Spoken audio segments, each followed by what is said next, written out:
All right, let me get this done because I got stuff I got to do today. So, this is the tight end ranking video. I'd say I would do. The first rule of this channel is we do not talk about this channel. If I get around to doing the defensive rankings, it's probably not going to be until Monday at the earliest. The good news, it'll give me an extra week of data, but I'm probably not going to be able to get it done this weekend. I might do a last minute stash type uh, moves video if I can get it out today. But I usually go radio silent in the evening, and you probably won't hear from me again until Sunday night after the Sunday night game. So tight end, it's a really weird position because sometimes it'll show like chasing the analytics is good, and why sometimes chasing the analytics is bad.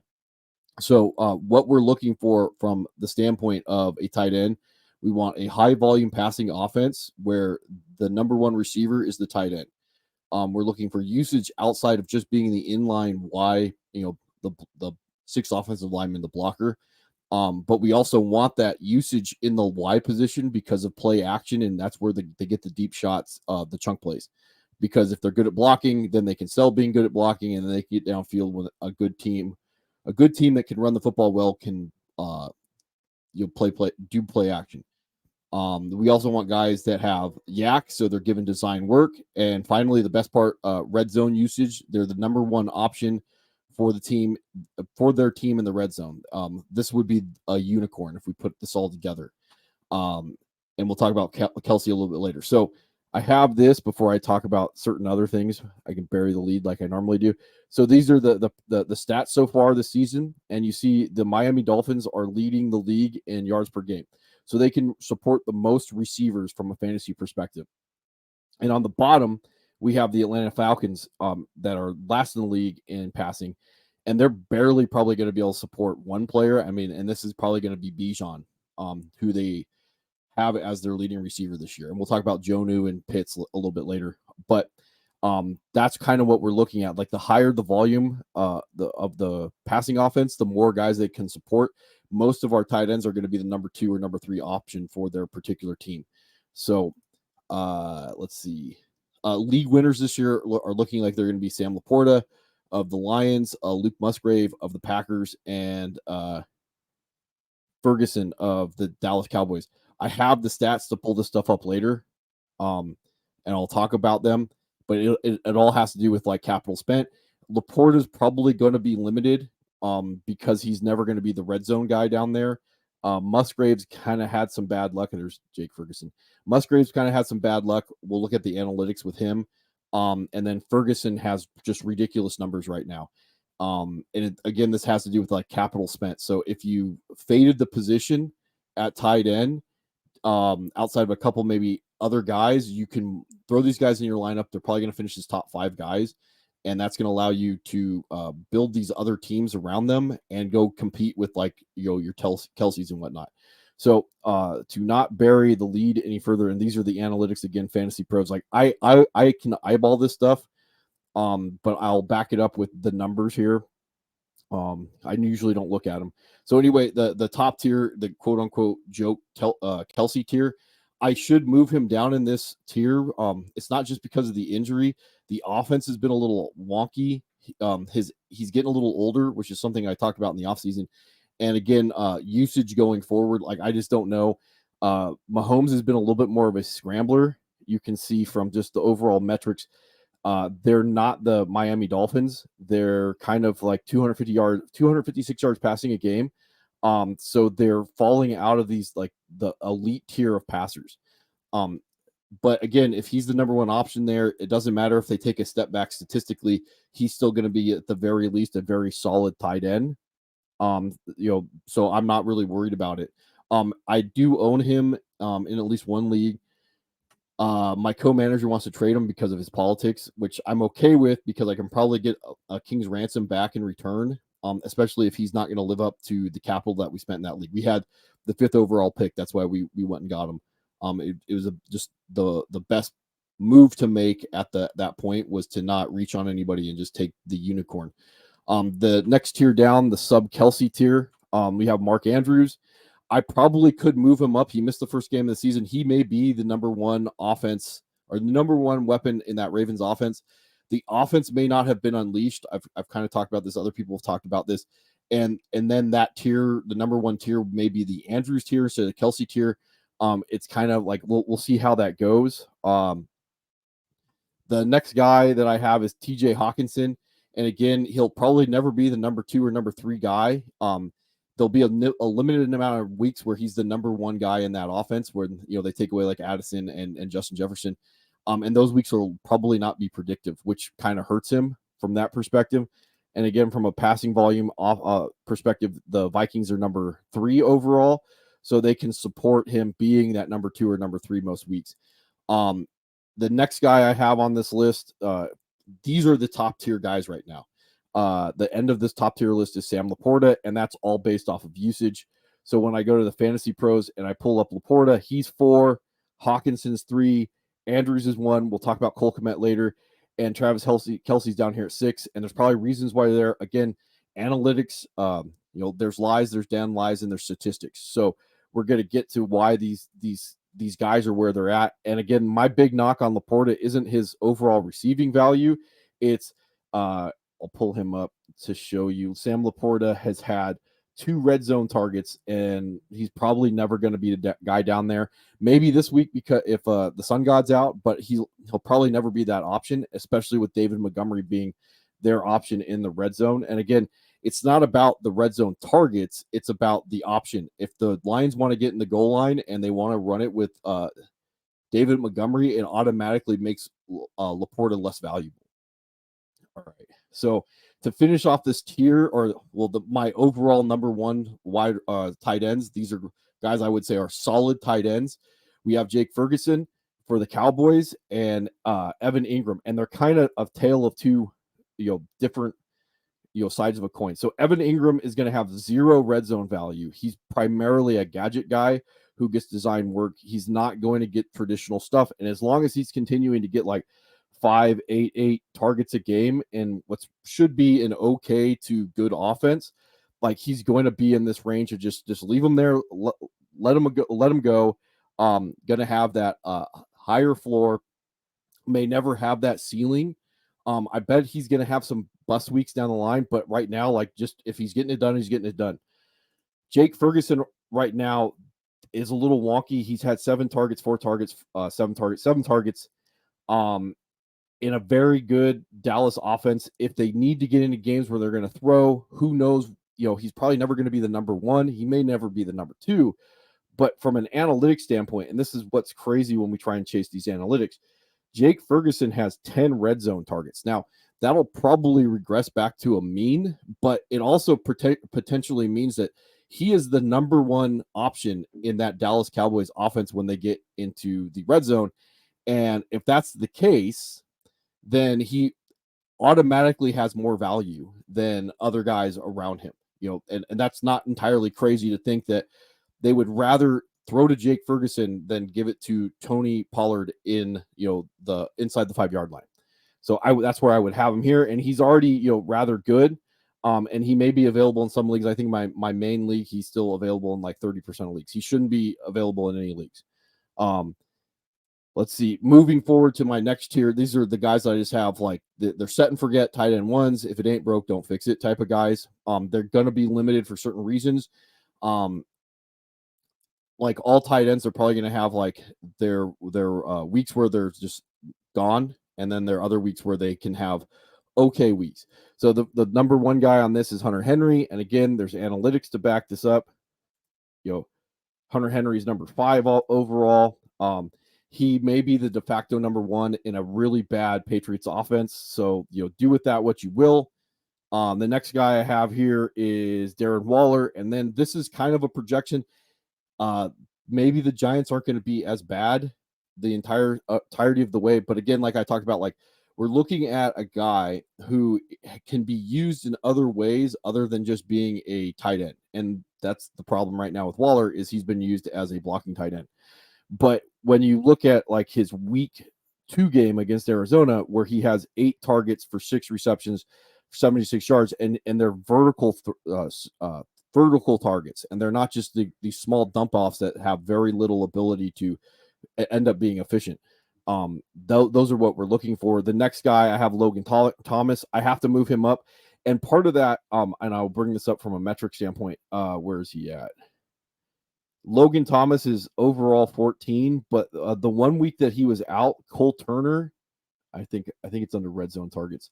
Cole Turner, the other tight end that they had, end up having like 4 red zone targets. So again, if this is a guy that is going to be used in the red zone, if that's just how the offense is designed to have red zone targets to the tight end, I want pieces of that because those are going to give me better weeks.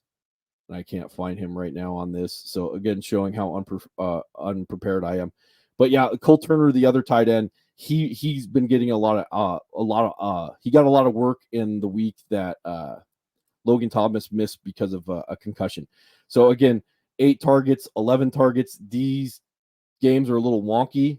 But again, I would have him up here based off his overall usage so far, and the other usage from that offense for the tight end position. David Njoku, I have just written down. He's a freak on what probably is a good offense. He's going to be consistently used in the offense. It just becomes a matter of how many spike weeks he's going to have, and I don't think they're going to be very predictive. A lot of this is with tight ends is how predictive it's going to be, and outside of like Kelsey and Andrews and those top guys, they're going to become less and less predictive as we get down the line. I have Luke Musgrave here, and again, this is just the ridiculous usage by the guy, like 88% snaps in week 2. He's injured. He's coming back, 86% snaps in week 3. This is where he's ramping up if he's still available in your league. 8 targets, 6 receptions. They are vertical shots. I think like the underdog guys who've been also stamping their spears in the ground about Luke Musgrave. He's got a whole bunch of air yards that have just missed. And again, the problem with chasing analytics is it looks good. They have to eventually convert, and they're either going to convert one way or the other. They're going to convert on the good side, or they're just going to stop throwing them because they're not converting from a real perspective, a real life perspective. Tyler Higbee, and again, this is pretty easy. The Rams are the number 2 passing offense, so pieces of that offense aren't bad.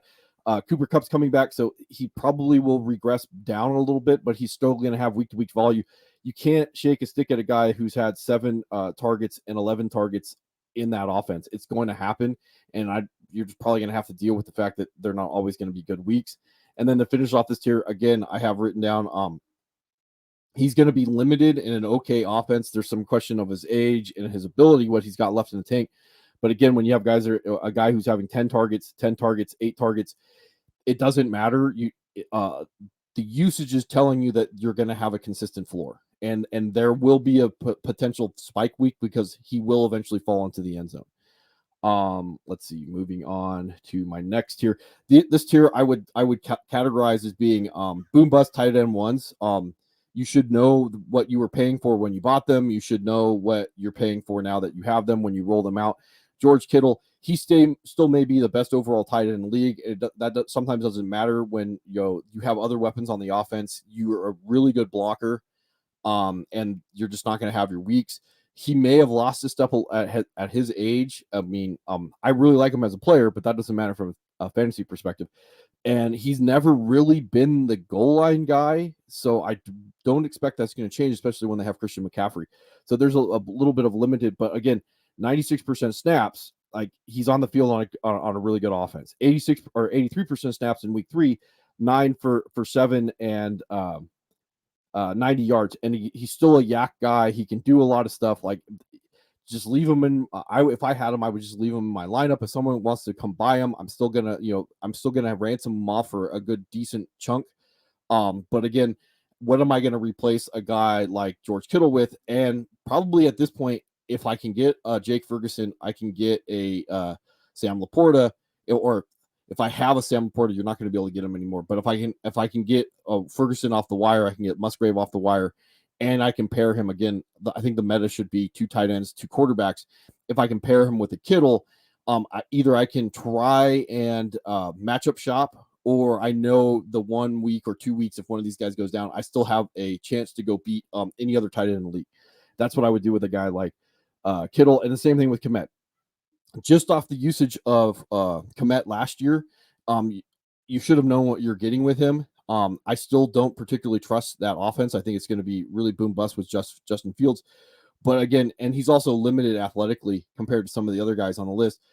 But again, sometimes it doesn't matter to me. If he's going to get red zone usage, if he's going to get shots downfield, a lot of what I'm looking for is in Cole Kmet. I just also have to realize that there's going to be weeks where he just doesn't do it. The 2 for 22, two targets for 2 receptions for 22 yards. I just have to realize that those are going to happen also. And then finally, Dallas Goedert, who hasn't really done anything this year, but again, pieces of good offenses. The pecking order in Philly is probably never going to have him be the number one guy, but there are going to be weeks where he probably does finish as the number one guy, and I don't want to be that guy who has him on his bench when that happens.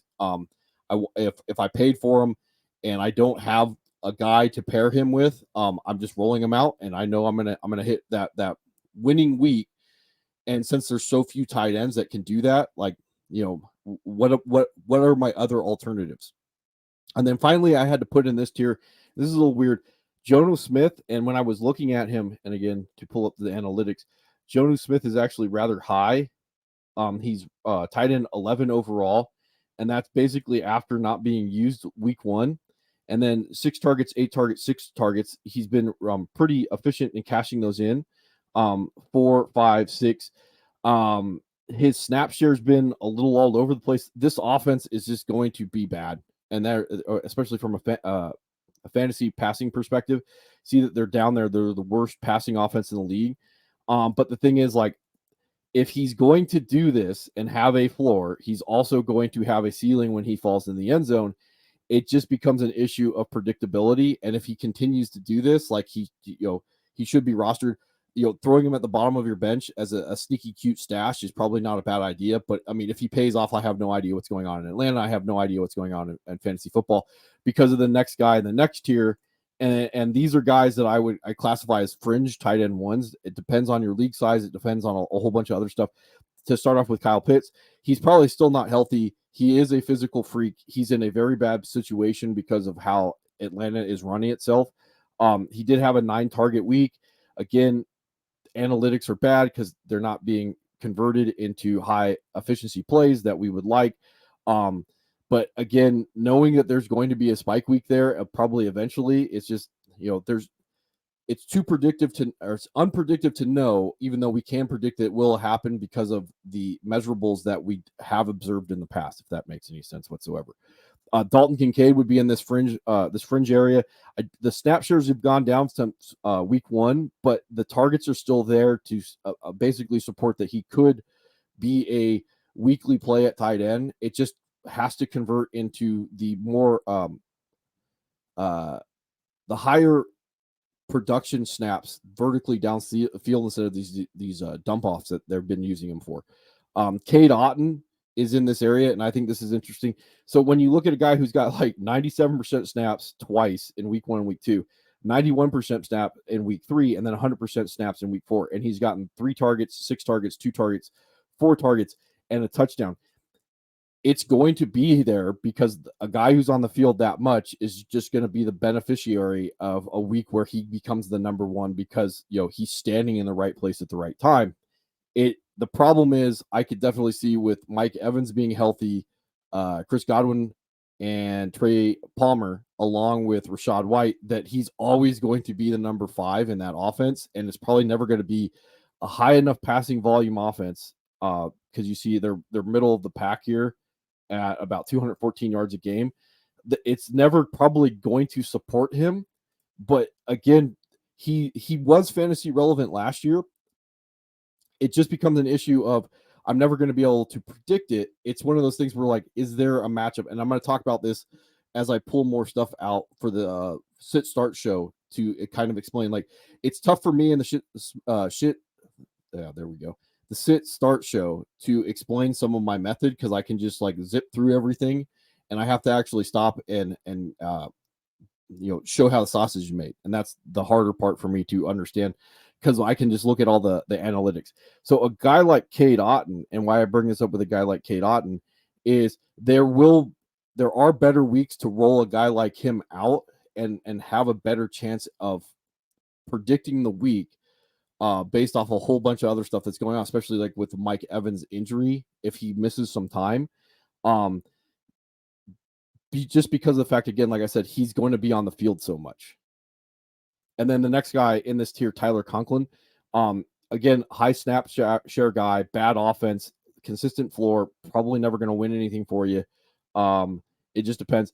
Noah Fant, this was a little interesting, and I can bring this up again with Noah Fant's usage. He was someplace, I don't even remember, but he's got such low usage and high efficiency. And if he continues to cut into this, and again, showing how actually prepared I am, if he continues to have high efficiency, and he's basically, this is part of the reason why JSN is not functioning in this offense. It's because he's that JSN role. And trying to predict a shootout game for Seattle will be difficult, but again, you're just looking at overall at production, and it's there so far. I mean, this was a long catch, broken tackle catch against the Giants.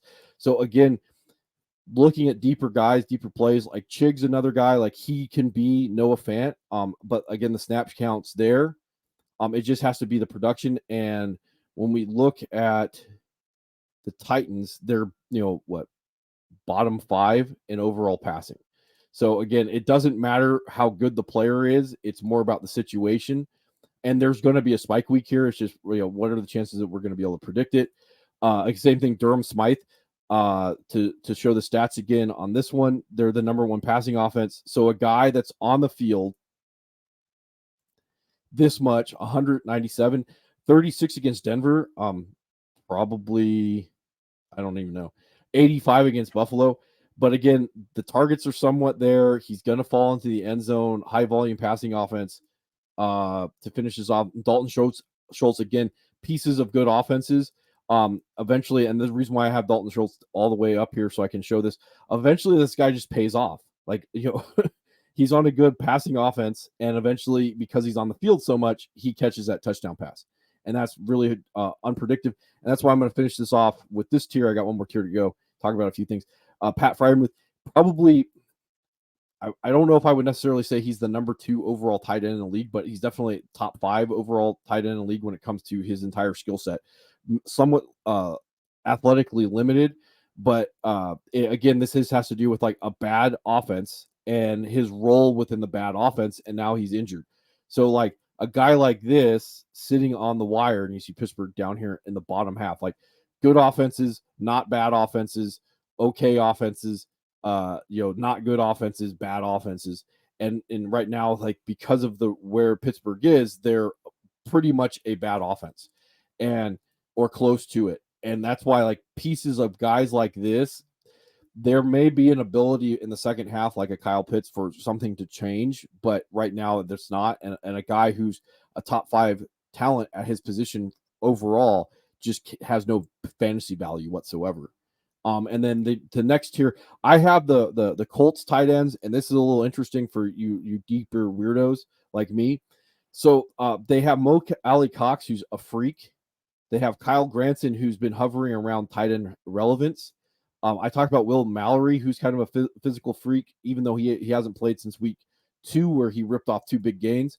I don't even know who this guy is, but they have Alec Ogletree, who had a fantasy relevant week in week 4, and then Jelani Woods, who's another physical freak. Like, there's a possibility that the Colts tight end emerges as being a weekly start. I don't know who it's going to be or when it's going to be, but there's a possibility if you Frankenstein this position together into one guy, there's going to be fantasy value there. So I just kind of want to throw that out in case it starts occurring later on down the line, that I'm just not making this stuff up. And then this last tier of guys that are like question marks that should be talked about. So Juwan Johnson was a camp hype guy. There was talk that he could actually lead the lead or the team in overall usage. Again, Chris Olave is going to do Chris Olave things, but Juwan Johnson could be the red zone guy and the number 2 receiver overall. That's why he was brought up, and he's been injured and just hasn't produced. Noah Gray may be like a legitimate handcuff at tight end. Again, 88% snaps in week 1 when Kelsey was out. Did get in the end zone. Again, like deeper plays when you're trying and be predictive about what's going to happen. Donald Parham, again, guys like this, like chasing analytics are a problem because Donald Parham is 8th overall when it comes to the analytics. And that's partially because he's had 5 red zone targets. So kind of being careful about that. And again, from a fantasy perspective, if this was a little bit more predictive and this is a high volume passing offense, he's almost a weekly starter. A guy actually rolled him out in my high money league to try and catch this touchdown, because that's a lot of what tight ends are, is just can I predict that touchdown? And you probably likely will never do that. Isaiah Likely's got to be brought up just from the fact that he was talked about as being a handcuff to Mark Andrews, and he's never paid off. So at this point, I just don't trust that. Even if Mark Andrews misses time, that Isaiah Likely will be a thing. I would probably go a different direction. And again, when Mark Andrews missed in week 1, he only had 1 target for 4 receptions. So if I hear his name brought up again, I just immediately no longer pay attention to it. Greg Dulcich may be a thing as like a slight a slot tight end down the line. So again, like Dalton Kincaid, if we can get a guy who functions as a low-end wide receiver 3, but he's a tight end, he has fantasy value, doesn't really matter. Dawson Knox has been there before as a fringe tight end 1. With his ability to be attached to this offense, there's always going to be a chance that he's the guy and he falls in the end zone. Gerald Everett, again, a guy attached to a high-volume passing offense. And then finally, Hayden Hurst. And I bring up Hayden Hurst because this touchdown in week 1 was a design passing play in the red zone. He had 7 targets, 5 receptions. I mean, he may have been the number 1 receiver going into the season, and after week 1, it looked that way. The problem is when you're attached to such a bad offense, it just makes everybody no longer fantasy relevant. And the Panthers are in that tier of either being like not good to being bad. And that's why it takes a guy like Hayden Hurst, who it could have been fantasy relevant, and just makes him completely irrelevant. And I think that's all that I have talked about, except for no Bengals and no Raiders at all to even discuss. So it's been about 27 minutes. That should be about all, and maybe I'll finish that other stuff up later.